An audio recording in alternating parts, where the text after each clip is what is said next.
বিসমিল্লাহির রহমানির রহিম। চট্টগ্রাম কলেজের উচ্চ মাধ্যমিক দ্বাদশ শ্রেণীর প্রিয় শিক্ষার্থীবৃন্দ, তোমাদের সবাইকে আজকের ক্লাসে স্বাগতম। আজকে আমরা অর্থনীতি প্রথম পত্রের বিগত যে ক্লাস কার্যক্রম ছিল তার ধারাবাহিকতায় তৃতীয় অধ্যায় উৎপাদন ব্যয় ও আয় নিয়ে আলোচনা করব। যেহেতু আমরা বলেছি আমরা আমাদের বিগত ক্লাসের ধারাবাহিকতায় আলোচনা করব, তাই আলোচনার শুরুতে আমি বলে দিতে চাই আমাদের আজকের আলোচনাটি 5টি অংশে বিভক্ত থাকবে।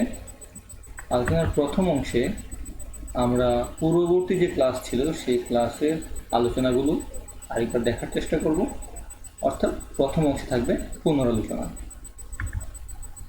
দ্বিতীয় অংশে আমাদের পূর্ববর্তী ক্লাসের যে বাড়ির কাজ ছিল, হোম এক্সারসাইজ ছিল, সেটার সমাধানটা নিয়ে আমরা আলোচনা করব, যাতে আমরা আমাদের উত্তরগুলো ঠিক আছে কিনা এবং যারা কোনো ধরনের সমস্যা অনুভব করেছি তারা যাতে সেটা সমাধান করতে পারে।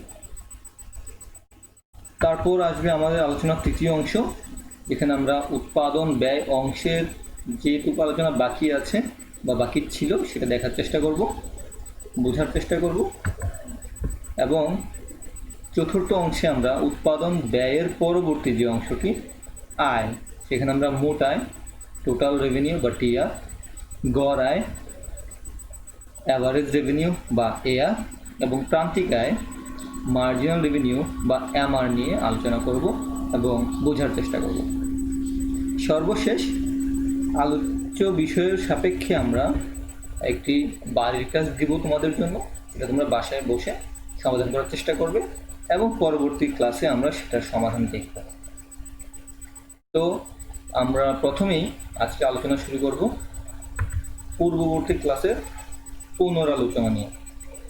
পূর্ববর্তী ক্লাসে আমরা প্রথমে দেখেছি উৎপাদন কাকে বলে, এবং তোমাদের নিশ্চয়ই জানা আছে উপযোগ সৃষ্টি করাই হচ্ছে উৎপাদন, আর উপযোগ হচ্ছে মানুষের অভাব পূরণের ক্ষমতা। তাহলে কোনো দ্রব্য এবং সেবার মধ্যে মানুষের অভাব পূরণের ক্ষমতা তথা উপযোগ সৃষ্টি করাকেই উৎপাদন বলা হয়ে থাকে।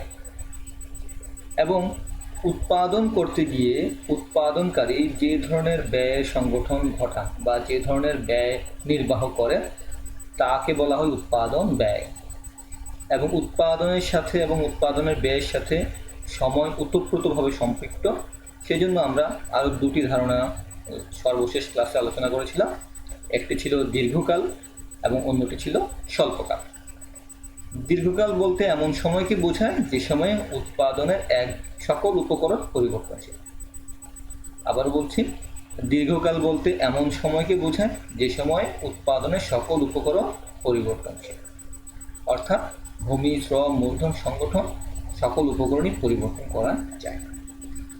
কিন্তু স্বল্পকাল বলতে এমন সময়কে বোঝায় যে সময়ে উৎপাদনের সকল উপকরণ পরিবর্তনশীল নয়, অর্থাৎ যে সময় উৎপাদনের এক বা একাধিক উপকরণ স্থির থাকে তাকে বলা হয় স্বল্পকাল। দীর্ঘকাল এবং স্বল্পকালের সাথে সম্পর্কিত কিছু ধারণা আমরা পরবর্তীতে দেখতে পেয়েছিলাম। উৎপাদন ব্যয়, দীর্ঘকাল এবং স্বল্পকাল, এই তিনটি ধারণাকে ব্যাখ্যা করতে গেলে আমাদের তিনটি বিষয় সম্পর্কে ধারণা রাখতে হয়। একটি হচ্ছে মোট ব্যয়, টোটাল কস্ট, মোট পরিবর্তনীয় ব্যয় বা টোটাল ভেরিয়েবল কস্ট বা সংক্ষেপে বলা হয়ে থাকে টিভিসি, মোট স্থির ব্যয়, টোটাল ফিক্সড কস্ট বা সংক্ষেপে বলা হয়ে থাকে টিএফসি। যেহেতু দীর্ঘকালে সকল উপকরণই পরিবর্তনশীল, সেহেতু দীর্ঘকালে টিএফসির কোনো উপস্থিতি থাকে না, বরং দীর্ঘকালে শুধুমাত্র টিভিসি থাকে। এবং স্বল্পকালে যেহেতু এক বা একাধিক উপকরণ স্থির থাকে, সুতরাং স্বল্পকালে টিভিসি থাকে এবং পাশাপাশি টিএফসিও উপস্থিত থাকে। এই জন্য স্বল্পকালে টিসিকে বলা হয়ে থাকে টিএফসি প্লাস টিভিসি, এটা আমরা জানি। টিসি, টিভিসি এবং টিএফসির পরে আমরা যে বিষয়গুলো নিয়ে আলোচনা করেছিলাম তা ছিল এএফসি, অ্যাভারেজ ফিক্সড কস্ট বা গড় স্থির ব্যয়। মোট স্থির ব্যয়কে অর্থাৎ টিএফসিকে উৎপাদনের পরিমাণ অর্থাৎ কিউ দ্বারা ভাগ করলে আমরা গড় স্থির ব্যয় পাই। তারপরে আসে এভিসি বা অ্যাভারেজ ভেরিয়েবল কস্ট বা গড় পরিবর্তনীয় ব্যয়। এএফসির মতোই টিভিসি বা মোট পরিবর্তনীয় ব্যয়কে উৎপাদনের পরিমাণ বা কিউ দ্বারা ভাগ করলে পাওয়া যায় গড় পরিবর্তনীয় ব্যয়। একইভাবে মোট ব্যয়কে অর্থাৎ টোটাল কস্টকে উৎপাদনের পরিমাণ বা কিউ দ্বারা ভাগ করলে পাওয়া যাবে গড় ব্যয় বা অ্যাভারেজ কস্ট। এবং প্রান্তিক ব্যয় সর্বশেষ যে ধারণা আমরা আলোচনা করেছিলাম তার মধ্যে গুরুত্বপূর্ণ একটি ধারণা হচ্ছে প্রান্তিক ব্যয়।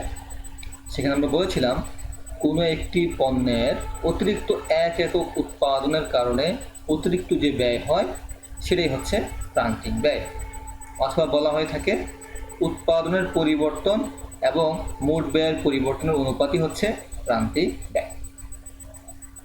এই গুরুত্বপূর্ণ বিষয়গুলো নিয়ে আমরা আমাদের সর্বশেষ ক্লাসে আলোচনা করেছিলাম এবং এই বিষয়গুলো যে আমরা সঠিকভাবে বুঝতে পেরেছি কিনা এবং সেটাকে বাস্তবে প্রয়োগ করতে পারবো কিনা সেটা আমরা দেখার জন্য একটি বাড়ির কাজ তোমাদেরকে দিয়েছিলাম।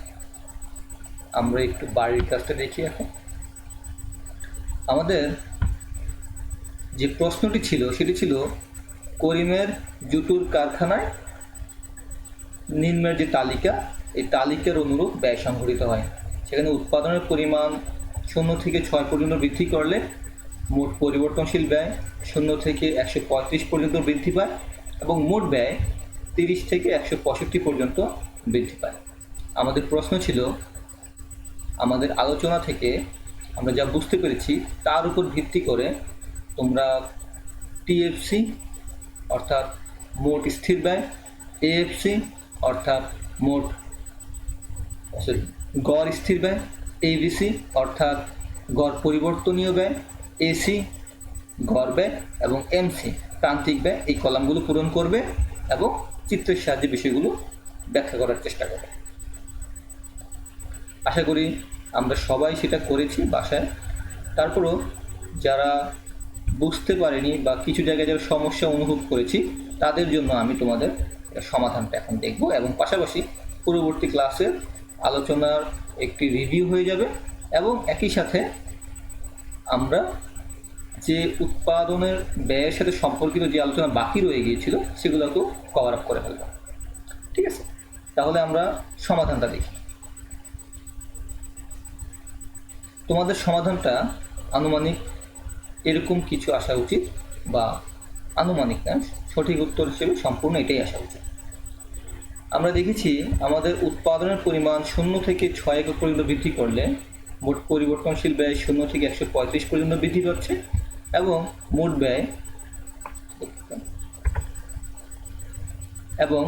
ব্যয় 30 থেকে 165 পর্যন্ত বৃদ্ধি পাচ্ছে। প্রথম প্রশ্ন, মোট স্থির ব্যয় কত? যেহেতু আমরা এখানে টিভিসি দেখতে পাচ্ছি এবং টিএফসি দেখতে পাচ্ছি, অর্থাৎ মোট পরিবর্তনীয় ব্যয় দেখতে পাচ্ছি এবং মোট স্থির ব্যয় দেখতে পাচ্ছি, তার মানে এটা স্বল্পকাল। এবং স্বল্পকালে আমরা জানি মোট স্থির ব্যয় এবং মোট পরিবর্তনশীল ব্যয়ের যোগফলই হচ্ছে মোট ব্যয়, অর্থাৎ TFC plus TVC equals to TC. ভালো করে লক্ষ্য করলে আমরা দেখতে পাবো যখন উৎপাদনের একক 0 তখন পরিবর্তনশীল ব্যয়ও 0, অর্থাৎ যখন উৎপাদন হয় না তখন পরিবর্তনশীল ব্যয়ও হয় না। কিন্তু স্থির ব্যয় মোট ব্যয় 30 টাকা, অর্থাৎ এই সম্পূর্ণ 30 টাকাই আমার স্থির ব্যয়। যখন উৎপাদনের পরিমাণ বৃদ্ধি করা হচ্ছে 1 এককে তখন মোট ব্যয় 30 থেকে বেড়ে দাঁড়াচ্ছে 40 এবং এই অবস্থায় আমার পরিবর্তনশীল ব্যয়ও বৃদ্ধি পেয়ে দাঁড়াচ্ছে 10। তাহলে আমার স্থির ব্যয় কত? যেহেতু পরিবর্তনশীল ব্যয় 10 এবং মোট ব্যয় 40 এবং 10 টাকার পার্থক্যই হচ্ছে আমার মোট স্থির ব্যয় 30 টাকা। একইভাবে মোট ব্যয় 55 টাকা এবং মোট পরিবর্তনশীল ব্যয় 25 টাকা, তাহলে 55 থেকে 25 টাকা বিয়োগ করলে আমরা পেয়ে যাব মোট স্থির ব্যয়। কেন? আমি আবারও বলছি, স্বল্পকালে মোট পরিবর্তনশীল ব্যয় এবং মোট স্থির ব্যয়কে যোগ করলে মোট ব্যয় পাওয়া যায়। তারপরে যখন উৎপাদনের পরিমাণ 3 এককে বৃদ্ধি পায়, মোট পরিবর্তনশীল ব্যয় 45 টাকা, তো মোট ব্যয় 35 টাকা, তাহলে বাকিটুকু 30 টাকা হচ্ছে আমার স্থির ব্যয়।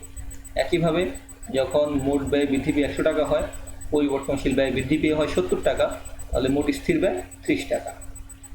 এবং 130 টাকা যখন স্থির মোট ব্যয়, তখন পরিবর্তনশীল ব্যয় 100 টাকা হওয়ার কারণে পরিবর্তনশীল ব্যয় 30 টাকা, এবং 165 টাকা মোট ব্যয়ের সাপেক্ষে পরিবর্তনশীল ব্যয় 135 টাকা হওয়ায় আমরা বলতে পারি আমাদের মোট ব্যয় হচ্ছে 30 টাকা। অর্থাৎ মোট স্থির ব্যয়, যে ব্যয়ের কোনো পরিবর্তন ঘটে না, সেটা আমরা এখানে দেখতে পাচ্ছি সকল ক্ষেত্রেই কত টাকা? 30 টাকা। অর্থাৎ এই ব্যয়ের কোনো পরিবর্তন ঘটছে না, মোট স্থির ব্যয় 30 টাকা। তারপরে আসে এএফসি বা গড় স্থির ব্যয়। আমরা জানি গড় স্থির ব্যয় বের করার জন্য মোট স্থির ব্যয়কে উৎপাদনের পরিমাণ দ্বারা ভাগ করলে গড় স্থির ব্যয় পাওয়া যায়। যেহেতু উৎপাদনের পরিমাণ 0, এই অবস্থায় গড় স্থির ব্যয় পাওয়া যাবে না। পরবর্তীতে উৎপাদনের পরিমাণ 1 একক হলে মোট স্থির ব্যয় যদি হয় 30 টাকা, 30 ভাগ 1, তাহলে গড় স্থির ব্যয় 30 টাকা। যখন উৎপাদনের পরিমাণ 2 একক, তখন গড় স্থির ব্যয় হবে 30 ভাগ 2, অর্থাৎ 15 টাকা। যখন উৎপাদনের পরিমাণ 3 একক, তখন গড় স্থির ব্যয় হবে 30 ভাগ 3, অর্থাৎ 10 টাকা। উৎপাদনের পরিমাণ 4 একক হলে মোট স্থির ব্যয় হবে 30 ভাগ 4, 60 টাকা 50 পয়সা। উৎপাদনের পরিমাণ 5 একক হলে গড় স্থির ব্যয় হবে 30 ভাগ 5, 6 টাকা। এবং উৎপাদনের পরিমাণ 6 একক হলে গড় স্থির ব্যয় হবে 30 ভাগ 6, 5 টাকা। তাহলে টিএফসিকে উৎপাদনের পরিমাণ দ্বারা ভাগ করে আমরা এএফসি বা গড় স্থির ব্যয় পাই।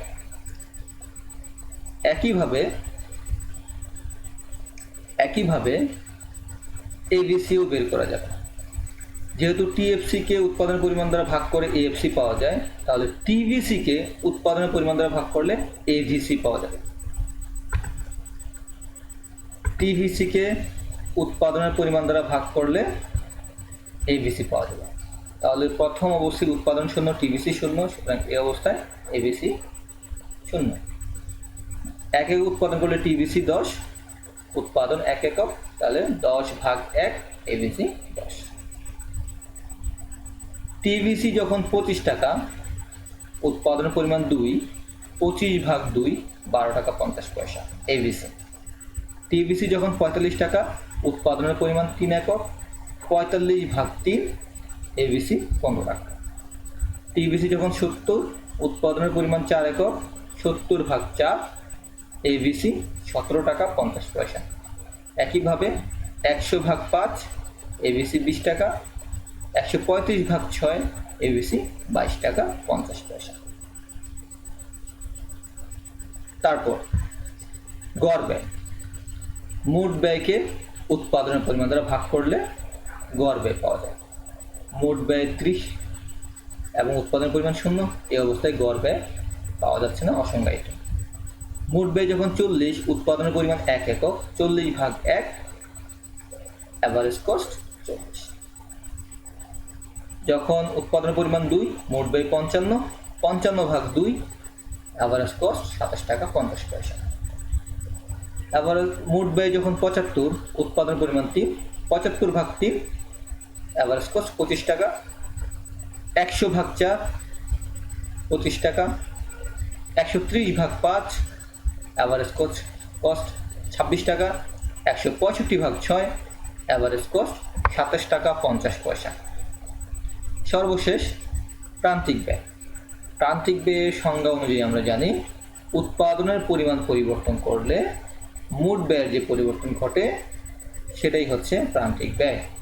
উৎপাদনের পরিমাণ পরিবর্তন করলে, অর্থাৎ উৎপাদন 0 থেকে 1 একক বৃদ্ধি করলে মোট ব্যয়ের পরিমাণ পরিবর্তন, অর্থাৎ মোট ব্যয় 30 থেকে বের হয় 40, অর্থাৎ অতিরিক্ত 1 একক উৎপাদন করার কারণে 0 থেকে 1 একক মোট ব্যয় 30 থেকে 40-এ বৃদ্ধি পায়। অর্থাৎ অতিরিক্ত 1 একক উৎপাদন করার কারণে মোট ব্যয় বেড়েছে 10 টাকা। সুতরাং প্রান্তিক ব্যয় 10 টাকা। 1 থেকে 2 একক অতিরিক্ত 1 একক উৎপাদন করার কারণে মোট ব্যয় 40 থেকে বের হয় 55 টাকা। তাহলে প্রান্তিক ব্যয় 15 টাকা। 40 এবং 55 পার্থক্য। 2 থেকে 3 অতিরিক্ত 1 একক উৎপাদন করার কারণে মোট ব্যয় 55 থেকে 75 অর্থাৎ 20 টাকা বেড়ে গিয়েছে। প্রান্তিক ব্যয় 20 টাকা। 3 থেকে 4 আবার অতিরিক্ত 1 একক উৎপাদন করার কারণে মোট ব্যয় 75 থেকে 100 অর্থাৎ 25 টাকা বেড়ে গিয়েছে। সুতরাং প্রান্তিক ব্যয় 25। 4 থেকে 5 আবারও অতিরিক্ত 1 একক উৎপাদন করার কারণে মোট ব্যয় 100 থেকে 130 অর্থাৎ 30 টাকা বৃদ্ধি পেয়েছে। সুতরাং প্রান্তিক ব্যয় হবে 30। এবং 5ম থেকে 6ষ্ঠ একক উৎপাদন বৃদ্ধি করার কারণে উৎপাদন ব্যয় 130 থেকে বেড়ে হয়েছে 165। প্রান্তিক ব্যয় হবে 35। এই হচ্ছে আমাদের total fixed cost, average fixed cost, average variable cost, average cost এবং মার্জিনাল কস্টের পরিমাণ, অর্থের অঙ্কের পরিমাণ। এখন আমাদের বাড়ির কাজে যে দ্বিতীয় অংশ ছিল সেটি ছিল কলামগুলো পূরণ করার পরে রেখাচিত্র অঙ্কনের মাধ্যমে এগুলোকে ব্যাখ্যা করা। রেখাচিত্র অঙ্কনের মাধ্যমে এগুলো ব্যাখ্যা করার জন্য আমরা একটি একটি করে কলাম ধরে আগাবো। প্রথমে আমরা টিএফসি, তারপরে আমরা এএফসি রেখা আঁকবো, তারপরে এবিসি, এসি এবং সর্বশেষ এমসি রেখা অঙ্কন করব। চলো দেখি রেখা অঙ্কন করার পরে আমাদের চিত্রগুলো কেমন দেখতে হয়। আমরা প্রথমেই বলেছি আমরা একটি একটি করে রেখা নিয়ে কাজ করব। সুতরাং আমরা প্রথমে কাজ করব টিএফসি, তারপরে কাজ করব এএফসি নিয়ে। এই পর্যায়ে আমরা প্রথমে এএফসি রেখা অঙ্কন করব। এএফসি রেখা অঙ্কন করার জন্য আমরা টেবিলের ডান পাশে লক্ষ্য করি টিএফসি রেখা অঙ্কন করব। টেবিলের ডান পাশে এটি হচ্ছে আমাদের টিএফসি বা মোট স্থির ব্যয় রেখা। এখানে দেখা যাচ্ছে উৎপাদনের পরিমাণ বৃদ্ধি পেলেও মোট ব্যয় সবসময় 30 টাকা, যেটা আমরা এখানে দেখতে পাই। মোট ব্যয় সবসময় 30 টাকা, মোট স্থির ব্যয় সবসময় 30 টাকা, এটাই রেখায় দেখা যাচ্ছে। তারপর আমরা এএফসি রেখা যদি দেখতে পাই, এএফসি রেখায় দেখতে পাই উৎপাদনের পরিমাণ বৃদ্ধি পাওয়ার সাথে সাথে এএফসি কত হচ্ছে 30 থেকে 15, 15 থেকে 10, 10 থেকে 7 টাকা 50 পয়সা, 7 টাকা 50 থেকে 6 টাকা, 6 টাকা থেকে 5 টাকা। অর্থাৎ উৎপাদন বৃদ্ধি পাওয়ার সাথে সাথে এএফসি হ্রাস পেলেও টিএফসির কোনো পরিবর্তন ঘটে না। এই জন্য টিএফসি রেখা হচ্ছে ভূমি অক্ষের সমান্তরাল। তাই আমরা বলে থাকি স্বল্পকালে ফার্মের উৎপাদন পরিবর্তন ঘটলেও মোট স্থির খরচের কোনো পরিবর্তন ঘটে না। স্বল্পকালে মোট স্থির খরচের কোনো পরিবর্তন ঘটে না বিধায় টিএফসি রেখা ভূমি অক্ষের সমান্তরাল। কিন্তু এএফসি রেখা ক্রমহ্রাসমান হবে, যেটি দেখতে অনেকটা এরকম হবে। অর্থাৎ উৎপাদনের পরিমাণ 0, 1, 2, 3, 4, 5, 6 পর্যন্ত যখন বৃদ্ধি পাচ্ছে, আমার অ্যাভারেজ ফিক্সড কস্ট বা গড় স্থির ব্যয় ক্রমহ্রাসমান হচ্ছে, রেখাটি বাঁ থেকে ডান দিকে ক্রমাগত নিচে নেমে যাচ্ছে। সুতরাং এই ধরনের রেখাটি হচ্ছে বাঁ থেকে ডান দিকে নিম্নগামী। এই জন্য আমরা বলে থাকি স্বল্পকালে ফার্মের উৎপাদনের পরিমাণ বৃদ্ধির সাথে সাথে গড় স্থির ব্যয় ক্রমহ্রাসমান হয়। এই জন্য এটি ডান দিকে নিম্নগামী। এবং আরেকটি গুরুত্বপূর্ণ বিষয়, এএফসি রেখাকে সমপরাবৃত্তাকার রেখা বলা হয়ে থাকে। সমপরাবৃত্তাকার রেখা এমন একটি রেখা যে রেখায় এক বিন্দু থেকে আরেক বিন্দুতে যদি অবস্থান পরিবর্তন হয় তাহলে মোট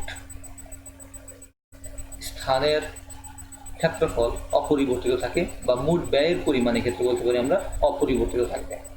উদাহরণস্বরূপ, যখন উৎপাদনের পরিমাণ ছিল 1 একক, তখন 0 থেকে 1 এবং গড় স্থির ব্যয় ছিল 30।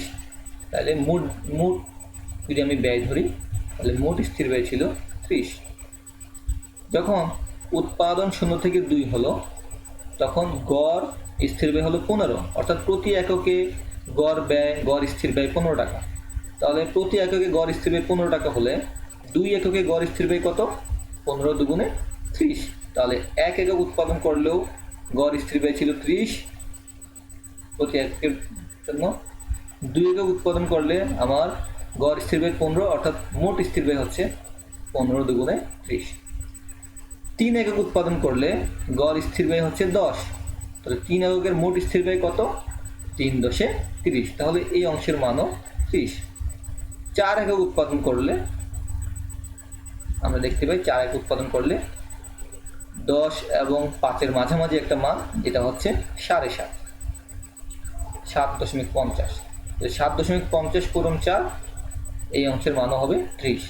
একইভাবে 5 একক উৎপাদন করলে আমার এখানের মান হচ্ছে গড় স্থির ব্যয়ের মান হচ্ছে 6। তাহলে মোট স্থির ব্যয় হবে 5 6 30। এবং 6 একক উৎপাদন করলে আমার গড় স্থির ব্যয়ের মান হচ্ছে 5 একক, সুতরাং মোট স্থির ব্যয় হবে 30। অর্থাৎ এই রেখার প্রতিটি বিন্দুতে আমি এক বিন্দু থেকে আরেক বিন্দুতে আমি অবস্থান পরিবর্তন করলেও মোট ব্যয়ের পরিমাণ একই রয়ে যাচ্ছে, অথবা মোট ওই বিন্দুতে দৈর্ঘ্য এবং প্রস্থের যে গুণফল বা ক্ষেত্রফল সেটা হচ্ছে স্থির। এই ধরনের রেখাকে বলা হয়ে থাকে সমপরাবৃত্তাকার রেখা। তাহলে এই গেল আমাদের টিএফসি এবং এএফসি রেখা। টিএফসি রেখা ভূমি অক্ষের সমান্তরাল, এএফসি রেখা বা থেকে ডান দিকে নিম্নগামী, এটি সমপরাবৃত্তাকার এবং বা থেকে ডান দিকে নিম্নগামী হয়ে থাকে। তারপরে আমরা দেখব এভিসি এবং এসি রেখা। এভিসি এবং এসি রেখার মান যদি আমরা লক্ষ্য করি, উৎপাদনের পরিমাণ 0 থেকে 6 পর্যন্ত বৃদ্ধি পাওয়ার সাথে সাথে এভিসি প্রাথমিক অবস্থায় 10 থেকে 12.50, তারপরে 15, তারপরে 17.50, তারপরে 20, তারপরে 22.50। অর্থাৎ উৎপাদনের পরিমাণ বৃদ্ধি পাওয়ার সাথে সাথে গড় স্থির ব্যয়, গড় পরিবর্তনশীল ব্যয়ও বৃদ্ধি পেয়েছে। তাহলে আমার গড় পরিবর্তনশীল ব্যয় দেখতে অনেকটা এরকম, বা থেকে ডান দিকে পড়তে হবে। উৎপাদনের পরিমাণ যত বৃদ্ধি পেয়েছে গড় স্থির ব্যয় তত বৃদ্ধি পেয়েছে। কিন্তু গড় ব্যয় রেখাকে যদি আমরা লক্ষ্য করি, উৎপাদনের প্রাথমিক অবস্থায় গড় ব্যয় 40 থেকে 27.50, তারপর 25 হ্রাস পাচ্ছে, কিন্তু 25-এ এসে এটা স্থির হয়ে গিয়েছে। তারপরে আবার আস্তে আস্তে কী হয়েছে? বৃদ্ধি পেয়েছে 25 থেকে 26, 26 থেকে 27.50। অর্থাৎ প্রাথমিকভাবে গড় ব্যয় হ্রাস পাবে এবং পরবর্তীতে গড় ব্যয় রেখা উপরের দিকে উঠে যাবে। এই কারণে গড় ব্যয় রেখা দেখতে অনেকটা এইরকম আকৃতির হয়ে থাকে। উৎপাদনের প্রাথমিক অবস্থায় গড় ব্যয় হ্রাস পেলেও পরবর্তীতে আস্তে আস্তে বৃদ্ধি পেতে থাকে। এই জন্য আমরা বলে থাকি স্বল্পকালে গড় ব্যয় রেখা দেখতে অনেকটা ইউ আকৃতির হয়ে থাকে, কারণ প্রাথমিক অবস্থায় গড় ব্যয় হ্রাস পেলেও পরবর্তীতে গড় ব্যয় বৃদ্ধি পায়। আরেকটি প্রশ্ন তোমাদের এখানে জানা উচিত, সেটি হচ্ছে আমরা যদি এসি এবং এবিসিকে একসাথে দেখি, আমরা দেখব যে এবিসি ক্রমাগত বৃদ্ধি পাচ্ছে এবং এসি প্রথম দিকে হ্রাস পেলেও পরবর্তীতে আস্তে আস্তে বৃদ্ধি পাচ্ছে। এবং টেবিলে যদি লক্ষ্য করি, এবিসি যখন 10, এসি তখন 40, এবিসি যখন 12 টাকা 50 পয়সা, এসি তখন 27 টাকা 50 পয়সা। এভাবে এসি ক্রমাগত বাড়ছে, এবিসি ক্রমাগত বাড়ছে, কিন্তু এসি প্রাথমিক অবস্থায় হ্রাস পেলেও পরবর্তীতে বৃদ্ধি পাচ্ছে। তো এবিসি যদি ক্রমাগত বাড়তে থাকে, তাহলে কি এমন কখনো ঘটতে পারে যখন এবিসি এসি থেকে বেশি হবে? অথবা এমন কি বলা যেতে পারে যে এসি সর্বদাই এবিসি থেকে বড় হয়ে থাকে? অ্যাকচুয়ালি হ্যাঁ, আমরা বলতে পারি যে এবিসি থেকে এসি সবসময় বড় হয়ে থাকবে, কারণ আমরা ইতিমধ্যে বলেছি স্বল্পকালে মোট ব্যয় হচ্ছে মোট স্থির ব্যয় এবং মোট পরিবর্তনশীল ব্যয়ের যোগফল। সুতরাং বলতে পারি TC equals to TFC plus TVC. এখন সকল পাশে বা উভয় পাশে আমি কিউ দ্বারা ভাগ করলে পাবো TC divide by Q equals to AC, TFC divide by Q equals to AFC, TVC divide by Q equals to AVC. অর্থাৎ AC equals to AFC plus AVC. অর্থাৎ গড় স্থির ব্যয় এবং গড় পরিবর্তনশীল ব্যয়কে যোগ করলে গড় স্থির ব্যয় এবং গড় পরিবর্তনশীল ব্যয়কে যোগ করলে গড় ব্যয় পাওয়া যায়। অর্থাৎ যেহেতু এই দুটির যোগফলের মাধ্যমে এই গড় ব্যয় পাওয়া যাচ্ছে, তার মানে গড় ব্যয় অবশ্যই এই দুটি থেকেই বড় হবে। অর্থাৎ অ্যাভারেজ কস্ট অ্যাভারেজ ভেরিয়েবল কস্টের সাথে এএফসি যোগ করলেই পাওয়া যায়। তার মানে অ্যাভারেজ ভেরিয়েবল কস্ট থেকে অ্যাভারেজ কস্ট অবশ্যই সবসময় বড় হবে। তা আমরা বলতে পারি অ্যাভারেজ কস্ট এবিসি থেকে সবসময় বড় হয়ে থাকে। এবিসি কখনোই অ্যাভারেজ কস্ট থেকে বড় হবে না, কারণ এবিসির সাথে এএফসি যোগ করলেই শুধুমাত্র অ্যাভারেজ কস্ট পাওয়া যায়। তারপরে আমাদের পরবর্তী অংশ হচ্ছে প্রান্তিক ব্যয় রেখা। প্রান্তিক ব্যয় রেখা আলোচনা করার সাথে সাথে আমরা গড় ব্যয় রেখাও আলোচনা করার প্রয়াস পাব। দুটি সম্পর্ক ওতপ্রোতভাবে জড়িত। প্রান্তিক ব্যয় যদি আমরা দেখি, উৎপাদন বৃদ্ধি পাওয়ার সাথে সাথে প্রান্তিক ব্যয় 10 থেকে 15, 15 থেকে 20, 20 থেকে 25, 25 থেকে 30 এবং 30 থেকে 35 স্থির হারে বৃদ্ধি পাচ্ছে। অর্থাৎ প্রান্তিক ব্যয় রেখা বাঁ থেকে ডান দিকে ঊর্ধ্বগামী হবে। প্রান্তিক ব্যয় রেখা বাম থেকে ডান দিকে ঊর্ধ্বগামী হবে এবং সরলাকৃতির হবে। অর্থাৎ বাঁ থেকে ডান দিকে সরল হারে ঊর্ধ্বগামী হচ্ছে। এবার যেহেতু আমরা বলেছি প্রান্তিক ব্যয় এবং গড় ব্যয় ওতপ্রোতভাবে জড়িত, আমরা দুটি রেখাকে একসাথে অঙ্কন করার প্রয়াস করি। একসাথে অঙ্কন করে আমরা দেখতে পাচ্ছি গড় ব্যয় প্রাথমিক অবস্থায় হ্রাস পেয়েছে, পরবর্তীতে আস্তে আস্তে বৃদ্ধি পাচ্ছে এবং প্রান্তিক ব্যয় বাঁ থেকে ডান দিকে ঊর্ধ্বগামী হয়েছে। অর্থাৎ একটি পর্যায়ে উৎপাদনের পরিমাণ যখন 4 একক, তখন গড় ব্যয় এবং প্রান্তিক ব্যয় পরস্পরকে ছেদ করেছে। অর্থাৎ গড় ব্যয় এবং প্রান্তিক ব্যয় পরস্পর সমান, যেটি হচ্ছে এইখানে 25, 25। কখন? যখন উৎপাদনের পরিমাণ 4 একক। এবং আরেকটি জিনিস লক্ষ্য করে দেখবা, উৎপাদন প্রাথমিক অবস্থায় গড় ব্যয় প্রান্তিক ব্যয় থেকে বেশি, কিন্তু পরবর্তী পর্যায়ে প্রান্তিক ব্যয় গড় ব্যয় থেকে বেশি হয়ে থাকে। এটা কেন ঘটে? এটা ঘটে এই কারণে, উৎপাদনের প্রাথমিক পর্যায়ে আমরা জানি ক্রমবর্ধমান প্রান্তিক বৃদ্ধি কার্যকর থাকে। এই কারণে গড় ব্যয় এবং প্রান্তিক ব্যয় দুটিই কমে, কিন্তু এক্ষেত্রে আমরা দেখতে পাচ্ছি প্রান্তিক ব্যয় স্থির হারে বাড়ছে, কিন্তু ডেফিনেটলি গড় ব্যয় হ্রাস পাচ্ছে। উৎপাদনের প্রাথমিক পর্যায়ে ক্রমবর্ধমান প্রান্তিক বৃদ্ধি কার্যকর বিধায় গড় ব্যয় হ্রাস পাচ্ছে। এবং উৎপাদন বৃদ্ধির সাথে সাথে ফার্মের অভ্যন্তরীণ এবং বাহ্যিক সুবিধা যখন সর্বোচ্চ হয়, তখন গড় ব্যয় সর্বনিম্ন হয়। অর্থাৎ 40 থেকে 27.50 এবং এরপর গড় ব্যয় 25 টাকায় এসে সর্বনিম্ন হয়েছে। অর্থাৎ এই অবস্থায় আভ্যন্তরীণ এবং বাহ্যিক সুবিধা সর্বোচ্চ হয়েছে। আভ্যন্তরীণ এবং বাহ্যিক সুবিধা কি? আশা করি তোমরা জানো, তারপর তোমাদের একটু মনে করিয়ে দেওয়ার জন্য আমি আবারও বলছি। আভ্যন্তরীণ সুবিধা হচ্ছে যখন উৎপাদনের পরিমাণ বৃদ্ধি পায়, তখন গড় ব্যয় তুলনামূলক আস্তে আস্তে হ্রাস পেতে থাকে। কেন হ্রাস পেতে থাকে? কারণ উৎপাদন যখন বেশি পরিমাণে করা হয়, তখন বিশেষায়ন ঘটে, আমার কাঁচামালের উপযুক্ত ব্যবহার ঘটে এবং উৎপাদনকারীদের দক্ষতা বাড়ে।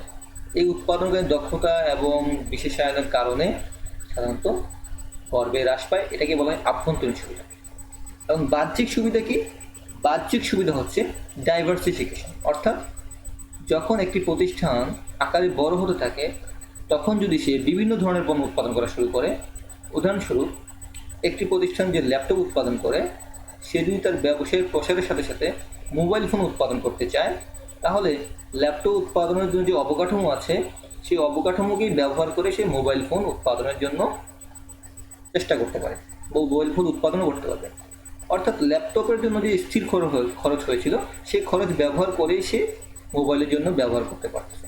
অর্থাৎ এর ফলে তার মোট স্থির ব্যয়টা বৃদ্ধি না পেয়ে ভাগ হয়ে যাচ্ছে, কিছুটা ল্যাপটপে, কিছুটা মোবাইল ফোনে। এইভাবে যখন উৎপাদনের ক্ষেত্রে পণ্যের ডাইভার্সিফিকেশন ঘটে বা বিভিন্ন ধরনের পণ্য উৎপাদন করতে থাকে, আয়তন বাড়ার সাথে সাথে তখন ব্যয় আস্তে আস্তে হ্রাস পায়। এটা হচ্ছে বাহ্যিক সুবিধা। এ ধরনের বাহ্যিক সুবিধার কারণেও অ্যাভারেজ কস্ট বা গড় ব্যয় হ্রাস পেতে থাকে এবং এটা সর্বনিম্ন হয়। এবং সর্বনিম্ন হওয়ার পরে আমরা দেখতে পাই এটা বাড়তে থাকে 26 থেকে 27.50। এর কারণ গড়বেগ সর্বনিম্ন হওয়ার পরে ক্রমহ্রাসমান প্রান্তিক উৎপাদন বিধি কার্যকর হয়। প্রাথমিক অবস্থায় ক্রমবর্ধমান ছিল এবং শেষ পর্যায়ে ক্রমহ্রাসমান প্রান্তিক উৎপাদন বিধি কার্যকর হয় এবং গড়বেগ আস্তে আস্তে বাড়তে থাকে। যেহেতু গড়বেগ আস্তে আস্তে বাড়তে থাকে, এই অবস্থায় অ্যাভারেজ কস্ট এবং মার্জিনাল কস্ট পরস্পর সমান হয়। তবে যখনই একবার সমান হয় তারপরে অ্যাভারেজ কস্ট মার্জিনাল কস্ট থেকে বড় হয়ে যায়। একক প্রতি সর্বনিম্ন ব্যয়, অর্থাৎ যখন অ্যাভারেজ কস্ট এবং মার্জিনাল কস্ট সমান হয় তখন আমরা বলতে পারি উৎপাদনের পরিমাণ হচ্ছে 4 একক এবং এই অবস্থায় প্রতি এককের পিছনে উৎপাদন ব্যয় হচ্ছে 25 টাকা, অর্থাৎ গড় ব্যয় একক প্রতি ব্যয় 40 থেকে কমতে কমতে 25 হয়েছে এবং যখন গড় ব্যয় 25 বা সর্বনিম্ন, অর্থাৎ একক প্রতি গড় ব্যয় সর্বনিম্ন, তখনই পরস্পর কি হয়, সমান হয়। তারপরে average cost marginal cost average cost থেকে বড় হয়ে যাবে। ওকে, তাহলে উৎপাদনের প্রাথমিক পর্যায়ে অ্যাভারেজ কস্ট মার্জিনাল কস্ট থেকে বড় থাকলেও পরবর্তী পর্যায়ে মার্জিনাল কস্ট অ্যাভারেজ কস্ট থেকে বড় হয়ে যায়। এই ছিল এর পূর্ববর্তী পর্যায়ে ছিল আমাদের বাড়ির কাজের আলোচনা। আশা করি সবাই বুঝতে পেরেছি। না বুঝতে পারলে আমাকে অবশ্যই তোমরা এই ভিডিওর নিচে কমেন্টসে জানাবো, যাতে আমি তোমাদের জন্য আনসার দিতে পারি। এবার হচ্ছে আজকের আলোচনার চতুর্থ অংশ, অর্থাৎ উৎপাদন এবং উৎপাদন ব্যয়ের পরবর্তী অংশ, যেখানে আমরা আলোচনা করব মোট আয়, গড় আয় এবং প্রান্তিক আয়। মোট আয়, টোটাল রেভিনিউ। টোটাল রেভিনিউ বলতে বোঝায় কোনো একটি নির্দিষ্ট সময়ে একটি প্রতিষ্ঠান বা ফার্ম তার পণ্য সামগ্রী বিক্রি করে যে টাকা আয় করতে পারে সেটাই হচ্ছে তার মোট আয়। অর্থাৎ সে যদি প্রতিটি পণ্য বিক্রি করে যে দামে এবং সে যে পরিমাণ পণ্য বিক্রি করে তাদের গুণফল থেকে আমরা মোট আয় পেতে পারি। অর্থাৎ দ্রব্যের দাম পূরণ দ্রব্যের পরিমাণ হচ্ছে মোট আয়। তো উদাহরণ দিচ্ছি, কোনো একটি প্রতিষ্ঠান 20 টাকা ধরে 50টি দ্রব্য বিক্রয় করে, তাহলে সে বিক্রি করে কতটি, 50টি পণ্য। কত টাকা দামে, 20 টাকা দামে। তাহলে সে বাজারে গিয়ে 50টি পণ্য বিক্রি করলো প্রতিটি 20 টাকা করে, তাহলে সে বাসায় নিয়ে আসবে কত টাকা, সে বাসায় নিয়ে আসবে 50 পূরণ 20 অর্থাৎ 1000 টাকা। তাহলে সে যে পরিমাণ পণ্য বিক্রি করলো, সেই পণ্য বিক্রি করে সে যে পরিমাণ অর্থ উপার্জন করলো বা অর্থ লাভ করলো সেটাই হচ্ছে তার মোট আয়। এবং সেটা বের করার সূত্র হচ্ছে পি ইন্টু কিউ, যেখানে পি হচ্ছে দাম এবং কিউ হচ্ছে দ্রব্যের পরিমাণ। মোট আয় জানা থাকলে আমরা গড় আয় বের করতে পারি। মোট আয়কে উৎপাদনের পরিমাণ বা বিক্রয়ের পরিমাণ দ্বারা ভাগ করলে গড় আয় পাওয়া যায়, অর্থাৎ AR = TR by Q. TR by Q অর্থাৎ কোনো পণ্যের একক প্রতি মূল্যকে গড় আয় বলে। অর্থাৎ আমি যদি 1000 টাকা আয় করি এবং 50 একক পণ্য বিক্রি করি, তাহলে প্রতি একক থেকে কত টাকা আয় করলাম, 20 টাকা। এই জন্য বলা হচ্ছে কোনো পণ্যের একক প্রতি মূল্যকে বলা হয় গড় আয়। অন্যভাবে বলা যায় কোনো ফার্মের মোট বিক্রয়লব্ধ আয়, যে টাকাটা মোট আমি পণ্য বিক্রি করে আয় করলাম সেটাকে পণ্যের সংখ্যা দ্বারা ভাগ করলে গড় আয় পাওয়া যায়। যা এখানে উদাহরণ দেখা যাচ্ছে, কোনো উৎপাদন প্রতিষ্ঠান 100 একক পণ্য বিক্রি করলো এবং আয় করলো কত টাকা, 1300 টাকা। এই 1300 টাকাকে আমি 100 টাকা দিয়ে ভাগ করলাম পণ্যের দাম দ্বারা, পরিমাণ দ্বারা ভাগ করলাম, তাহলে আমি পাচ্ছি প্রতি একক পণ্য সে বিক্রি করেছে কত টাকা, 13 টাকায়, বা প্রতি একক পণ্য থেকে সে লাভ করেছে 13 টাকা। এটাই হচ্ছে তার গড় আয়। তারপর রয়েছে আমাদের প্রান্তিক আয়। প্রান্তিক আয় পণ্যের অতিরিক্ত 1 একক বিক্রয় থেকে যে অতিরিক্ত আয় হয় তাকেই বলা হয় প্রান্তিক আয়। এটা প্রান্তিক ব্যয়ের মতো। প্রান্তিক ব্যয়ের ক্ষেত্রে আমরা বলেছি উৎপাদনের পরিমাণ পরিবর্তনের ফলে মোট ব্যয়ের যে পরিবর্তন হয়, এখানে হচ্ছে বিক্রয়ের পরিমাণ ব্যয়ের পরিবর্তনের ফলে, অর্থাৎ অতিরিক্ত 1 একক বিক্রয়ের ফলে অতিরিক্ত যে আয় হয় সেটাই হচ্ছে প্রান্তিক আয়। এবং খুবই সহজভাবে আমরা বলতে পারি প্রান্তিক আয় হচ্ছে বিক্রয়ের পরিমাণের পরিবর্তন ডেল কিউ এবং মোট আয়ের পরিবর্তন ডেল টিআর এর অনুপাত। প্রান্তিক আয় হচ্ছে মোট আয়ের পরিবর্তন ভাগ মোট উৎপাদনের পরিমাণের পরিবর্তন। এটা আমরা কীভাবে ক্যালকুলেট করতে পারি বা কীভাবে হিসাব করতে পারি, উদাহরণ দেখি। যা আগের উদাহরণটির সাথেই কানেক্টেড। ধরে নিচ্ছি কোনো ফার্ম 100 একক পণ্য বিক্রয় করে 1300 টাকা আয় করে এবং 110 একক পণ্য বিক্রি করে 1420 টাকা আয় করে। তাহলে 10 একক অতিরিক্ত বিক্রি করার কারণে সে 1300 থেকে 1420 অর্থাৎ 120 টাকা অতিরিক্ত আয় করে। ওকে, এই অতিরিক্ত যে আয়টা, সেই আয়টা থেকে আমরা প্রান্তিক আয় বের করতে পারবো কীভাবে? সূত্র অনুযায়ী ডেল টিআর, ডেল মানে হচ্ছে পরিবর্তন, টিআর মানে হচ্ছে মোট আয়ের পরিবর্তন। আগে মোট আয় ছিল 1300, এখন হয়েছে 1420। তাহলে 1300 এবং 1420-এর পার্থক্য হচ্ছে আমার মোট আয়ের পরিবর্তন। মোট আয়ের পরিবর্তন হয়েছে 120 টাকা। 10 একক অতিরিক্ত বিক্রি করে মোট আয়ের পরিবর্তন হচ্ছে 120 টাকা। ডেল কিউ মানে হচ্ছে বিক্রয়ের পরিমাণের পরিবর্তন। আগে বিক্রয় করতাম 100 একক, এখন বিক্রয় করছি 110 একক। তাহলে অতিরিক্ত বিক্রি করছি 10 একক, তাহলে বিক্রয়ের পরিবর্তন হচ্ছে 10। তাহলে 120/10, অর্থাৎ তাহলে 10 একক থেকে আমি অতিরিক্ত আয় পাই 120। তাহলে প্রতি 1 একক থেকে অতিরিক্ত আয় কত পাইতাম? তাহলে প্রতি 1 একক অতিরিক্ত বিক্রয় থেকে আমি আয় পাইতাম 12 টাকা। এই 12 টাকাই হচ্ছে আমাদের প্রান্তিক আয়। যদি আমরা মোট ব্যয়, গড় ব্যয় এবং প্রান্তিক ব্যয় ভালোভাবে বুঝে থাকতে পারি, তাহলে মোট আয়, গড় আয়, প্রান্তিক আয় বোঝা মোটেই কঠিন হবে না আশা করি। তো যেহেতু আমরা অলরেডি গড় আয়, মোট আয় এবং প্রান্তিক ব্যয় দেখেছি, সুতরাং তোমাদের জন্য রয়েছে এই মুহূর্তে একটা এক্সারসাইজ বা বাড়ির কাজ, যেটা আমাদের পূর্ববর্তী ক্লাসের মতোই। এখানে একটা তালিকা দেওয়া আছে। একজন ব্যক্তি বা একটি প্রতিষ্ঠান বিক্রয় করছে 1, 2, 3, 4, 5 একক এবং প্রতি এককের দাম হচ্ছে 25 টাকা, 20 টাকা, 15 টাকা, 10 টাকা এবং 5 টাকা। দেখো এখানে একটা ভালো জিনিস আমরা দেখতে পাই, এখানে চাহিদা বৃদ্ধি পুরোপুরি কার্যকর। দাম হ্রাস করার সাথে সাথে বিক্রয়ের পরিমাণ বৃদ্ধি পাচ্ছে, দাম হ্রাস করার সাথে সাথে চাহিদা বৃদ্ধি পাচ্ছে। সুতরাং এখান থেকে তোমাদের বের করতে হবে মোট আয়, গড় আয় এবং প্রান্তিক আয় কত। মোট আয় বের করার জন্য খুবই সহজ, পি ইন্টু কিউ, অর্থাৎ দামের সাথে বিক্রয়ের পরিমাণ গুণ করলেই হয়ে যাবে। এবং গড় আয় বের করার সময় মোট আয় থেকে বিক্রয়ের পরিমাণকে ভাগ করলেই হয়ে যাবে, মোট আয়কে বিক্রয়ের পরিমাণ দ্বারা ভাগ করলেই পেয়ে যাব। এবং বিক্রয়ের পরিমাণ পরিবর্তনের সাথে সাথে মোট আয়ের যে পরিবর্তন ঘটবে, সেখান থেকে আমরা পাবো প্রান্তিক আয়।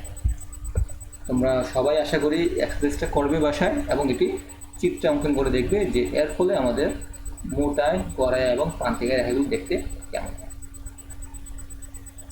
আশা করি সবার কাছে ক্লাসটা ভালো লাগবে। আশা করি সবাই ক্লাসের বিষয়গুলো বুঝতে পেরেছ এবং তোমাদের ধৈর্যের জন্য অসংখ্য ধন্যবাদ। সবাই ভালো থাকবে, সুস্থ থাকবে। আজকের জন্য এতটুকুই। সরকার নির্ধারিত এবং বিভিন্ন